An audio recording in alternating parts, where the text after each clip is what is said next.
leitores, aqui é a Mila do De Livro em Livro, seja muito bem-vindo a mais um vídeo do canal. Inclusive, muito obrigada por estar assistindo. Hoje eu vou conversar com vocês e contar pra vocês quais foram as minhas experiências de leitura no mês de setembro, então vem comigo. O mês de setembro foi bem corrido pra mim, apesar de não ter acontecido tanta coisa assim. Mas eu acho que foi corrido por questões emocionais e pessoais mesmo. Isso acabou que eu peguei poucos livros pra ler. A maior parte desses livros que eu li são bem pequenininhos, bem curtinhos, com exceção de apenas um, que é um calhamaço, mas mesmo assim, mesmo com essa correria, mesmo sem esse tempo, mesmo com a cabeça pensando em outras coisas, eu acabei conseguindo ler 6 livros, né? Vamos ver aqui na medida que eu for mostrando pra vocês. Aqui, antes de mostrar todas as minhas experiências literárias de setembro, eu queria pedir pra você que ainda não está inscrito no canal, por favorzinho, clica aqui embaixo em inscrever-se, ativa as notificações pra não perder os próximos vídeos, curta, comenta e compartilhe esse vídeo para toda a sua galera, todos os seus amigos, porque isso ajuda muito ao De Livro em Livro se tornar mais conhecido no Booktuber. Isso é muito importante para mim e pro crescimento do canal. Outra coisa que eu peço sempre, né, gente, porque tem esse jabá todo, é pra vocês me acompanharem nas redes sociais, principalmente o Instagram e o Twitter, gente. Eu tô sempre postando coisas, comentando e falando tanto sobre livros, filmes, séries, como outras aleatoriedades. Então, por favor, me sigam. E também, gente, caso você vá fazer alguma compra na Amazon, pode ser de qualquer coisa que esteja na plataforma, utiliza o link aqui na descrição do vídeo, porque assim você vai estar ajudando e contribuindo com o canal sem pagar nada mais por isso, afinal você já vai estar lá fazendo a sua compra, o que você quer, você vai pagar o precinho que tá lá, tá? Só que a questão é que toda vez que você compra utilizando o link do canal, eu ganho uma pequena comissão e isso ajuda a manter a saúde deste canal. Então, sem mais delongas, agora vamos lá que eu vou contar pra vocês como foram as minhas experiências de leituras do mês de setembro. Dessa vez eu quero contar pra vocês por ordem de leitura. Eu vou falar os livros que eu fui lendo na medida que eu fui lendo. O primeiro livro que eu já tinha começado no mês anterior, mas finalizei e concluí no mês de setembro, foi A Cantiga dos Pássaros e das Serpentes, da Suzanne Collins, publicado pela editora Rocco. Esse livro, pra mim, mexeu muito com os meus sentimentos. No começo do ano eu estava com as expectativas muito grandes em relação a esse livro. Porém, com tanta review, tanto post negativo, eu fiquei um pouco frustrada e quando eu fui efetivamente ler o livro, eu já não tinha tantas expectativas assim. E eu acho que talvez por isso o livro me surpreendeu muito e eu gostei realmente desse livro. Só não dei 5 estrelas pra esse livro porque no finalzinho eu achei um pouco mais arrastado. Porém, eu super entendo porque no finalzinho a gente consegue entender melhor quem é o Snow. Como foi que ele se tornou essa pessoa tão horrível que ele é na trilogia original, que é Jogos Vorazes. Enfim, como vocês já podem ver aqui nessa pequena introdução, eu falando o que eu senti sobre o livro, a gente vai acompanhar o Snow. Ele vai ser um dos mentores dos Jogos Vorazes, está aqui na 10ª edição. E os Jogos Vorazes, eles não são populares como é na trilogia, né? O desafio desses mentores é conseguir tornar os Jogos Vorazes algo mais atrativo para o público poder assistir, poder sempre se lembrar dessa guerra que aconteceu entre os distritos e Panem. Então, aqui a gente vai ver o Coriolanus Snow sendo mentor da Lucy Gray. E essa garota, que ela é do distrito 12, vai acabar chamando muita atenção porque ela é talentosa, ela sabe tocar, ela sabe cantar, ela tem um estilo de se vestir muito espalhafatoso e Snow vai ver nessa característica da Lucy uma oportunidade de se sobressair. Então ele vai utilizar a garota em benefício próprio, porém nesse meio tempo ele vai acabar tendo alguns sentimentos assim por ela e ela talvez por ele. E também a gente vai percebendo que a idealizadora dos jogos vai manipulando o Snow, vai fazendo com que ele se torne uma pessoa cada vez pior e as decisões e as escolhas dele também contribuem muito para a pessoa horrível que ele se transformou. Obviamente que tem muita gente que diz que em A Cantiga dos Pássaros e das Serpentes, Suzanne Collins tentou humanizar e vitimizar o presidente Snow. Mas eu não acho que seja isso, eu acho que ela faz um estudo muito preciso da sociedade, da humanidade, da questão de que todos nós temos o bem e o mal e que são nossas escolhas que vai definir qual dos lados irá vencer nessa batalha íntima, nessa batalha pessoal da gente. Eu gostei muito, muito mesmo. E eu não sei se já saiu resenha dele no blog, mas eu também pretendo trazer uma resenha aqui no canal muito em breve. Logo depois de ler A Cantiga dos Pássaros e das Serpentes, depois desse calhamaço tão grande, resolvi pegar um livro menor, um livro que me proporcionasse uma leitura mais rápido. Esse livro foi A Voz do Silêncio, o volume 5, da Yoshitoki Oima, publicado pela New Pop. Esse aqui é um mangá, gente. Pra quem não sabe, eu também tô fazendo um especial desse mangá. Essa série de mangás, ela tem 7 volumes nessa edição aqui. Porém, a New Pop, ela tá lançando uma edição completa, um volume completo, capa dura, uma edição bem especial mesmo dessa série. Enfim, mas eu li o 5º volume dessa série e eu meio que me surpreendi bastante, porque eu imaginava que a história estava seguindo para um rumo e aqui teve um verdadeiro plot twist inesperada pra mim. Porém, quando eu finalizei a leitura, eu vi que os sinais dessa coisa que aconteceu, desse plot que aconteceu aqui, estavam evidentes durante todo o mangá e eu apenas não atentei pro fato.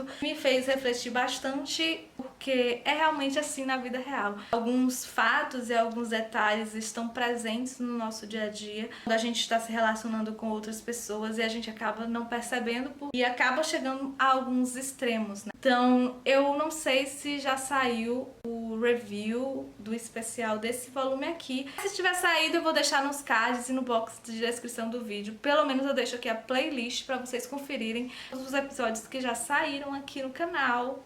Após A Voz do Silêncio, que eu li assim em um dia, eu já peguei o primeiro livro do projeto Lendo Agatha Christie 2020, que era O Natal de Poirot. Por isso já tem aqui, ó, no iCard ou na descrição desse vídeo, é dito sobre O Natal de Poirot. Na realidade, foi minha releitura. Eu realmente me surpreendi porque eu só me lembrava de alguns detalhes específicos, como nomes de personagens, como situações assim que aconteceram, mas eu não consegui lembrar de fato de detalhes sobre a história, de detalhes sobre a investigação de Poirot. Então pra mim foi tudo muito novo e muito surpreendente e eu sempre acho incrível isso de Agatha Christie, porque quando eu leio um livro de Agatha Christie, se eu passo 2, 3 anos e vou reler novamente aquele livro, eu acabo me surpreendendo, porque tem algumas nuances novas. Eu quero também dizer que esse foi o primeiro livro de Agatha Christie que eu li, então teve todo um sentimento emocional e nostálgico enquanto eu fazia a releitura de O Natal de Poirot, que eu consegui me lembrar de situações e de momentos em que eu estava lendo esse livro, tipo quando eu li ele na varanda daqui de casa, deitada numa rede,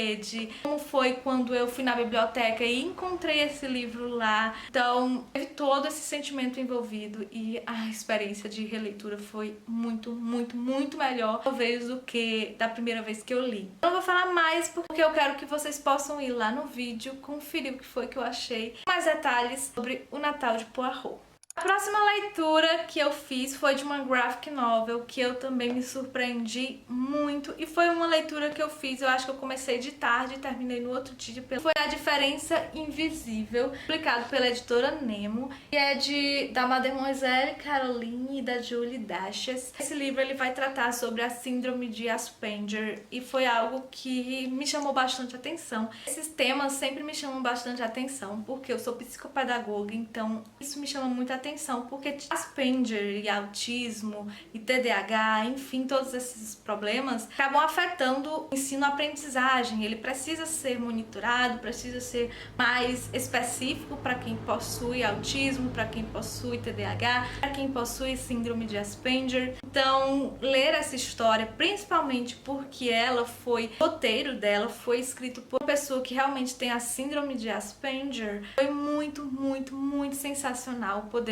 entrar nessa mente, poder ver as especificidades. Inclusive, a gente não tem só a síndrome de Asperger aqui, a gente tem falando sobre outros problemas como o toque. Também temos muito sobre como a sociedade trata e lida e negligencia as pessoas com síndrome de Asperger, autismo, enfim, todos esses outros problemas. Inclusive, aqui nessa graphic novel, ela vem toda com cores bastante específicas. Essas cores em que ela tá vivendo realmente numa crise da síndrome de Asperger, quando ela ainda não está vivendo normal, quando ela passa por crises, aí vai ficando mais vermelha. Quando ela descobre que ela tem síndrome de Asperger, é algo que é completamente novo para ela. Poder definir o que ela tem foi realmente transformador. Então, gente, eu amei essa graphic novel. Eu super recomendo para quem quer conhecer mais sobre a síndrome de Asperger, sobre o autismo e principalmente assim, porque quem é educador ou pai de crianças especiais, bem, é muito interessante e envolvente e emocionante também. É impossível não se emocionar com esse relato. Você vê como uma pessoa com síndrome de Asperger consegue criar um roteiro de uma história, consegue emocionar as pessoas, mesmo sentindo uma dificuldade de manter relacionamentos com outras pessoas e entender o próximo. Então, é sensacional. Depois de ler A Diferença Invisível, eu tive que ler o segundo livro do projeto Lendo Agatha Christie 2020, que foi 13 à Mesa. Essa foi a primeira vez que eu li 13 à Mesa e eu fiquei estarrecida com essa história, porque eu me empolguei tanto com essa história, me empolguei tanto, porque aqui a gente tem um cenário muito legal que eu gosto, que o Hercule Poirot vai fazer uma investigação num ambiente em que ele tá em contato com celebridades. Então eu fiquei muito empolgada, eu ficava anotando detalhes e pistas e coisas e no final, no decorrer dessa narrativa, eu acabei colocando na minha cabeça que o assassino era uma determinada pessoa, não teve quem me fizesse mudar de ideia e no final, gente, eu estava completamente e totalmente errada a respeito do assassino. Porém, a resolução foi genial e eu amei, apesar de ter considerado muitas partes em clichês de Agatha Christie, coisa que ela faz realmente em seus livros. E quem é acostumado a ler os livros dela vai perceber isso com mais clareza. Mas foi uma leitura assim sensacional e também já tem o veredito desse livro no canal. Eu vou deixar aqui para vocês conferirem. Por favor, vão lá conferir. Para finalizar o mês de setembro, eu também fiz outra leitura que eu, gente, fiquei com o coração partido e muito emocionada e muito empolgada, porque também esse é o penúltimo livro dessa série. É o 6º volume de A Voz do Silêncio, da Yoshitoka Imai, publicado pela New Pop. Esse volume eu me surpreendi porque a gente acaba sabendo o que foi que aconteceu na cena final do volume 5, que a gente vai acabar compreendendo, vai ter partes bem específicas sobre os outros personagens dessa história e é uma forma muito interessante de acompanharmos o que cada um está sentindo, porque até então os demais volumes anteriores focavam sempre na Shouko e no Shouya, e aqui a gente vai ter um pouquinho mais sobre a Ueno, sobre a Kawai, sobre Tomohiro, enfim, sobre os outros personagens, e é claro que tudo o que acontece aqui é esclarecedor, vai ter explicações assim de coisas que aconteceram lá no primeiro volume e que vão ser mais expostas aqui. Então, gente, sensacional, foi incrível essa leitura. E essa tá se tornando uma das séries de mangás mais incríveis, com temas mais interessantes que eu já li em mangás. É isso, gente, foram esses 6 livros que eu li em setembro, com leituras tão boas em um mês que foi assim meio difícil pra mim, então pra mim foi uma vitória muito grande. Eu espero que vocês tenham gostado desse vídeo. Também eu queria saber se vocês já conheciam esses livros, se vocês já leram ou se ficaram realmente assim interessados em ler. Me contem aqui nos comentários. Muito obrigada por terem assistido o vídeo até aqui. Até o próximo vídeo. Tchau!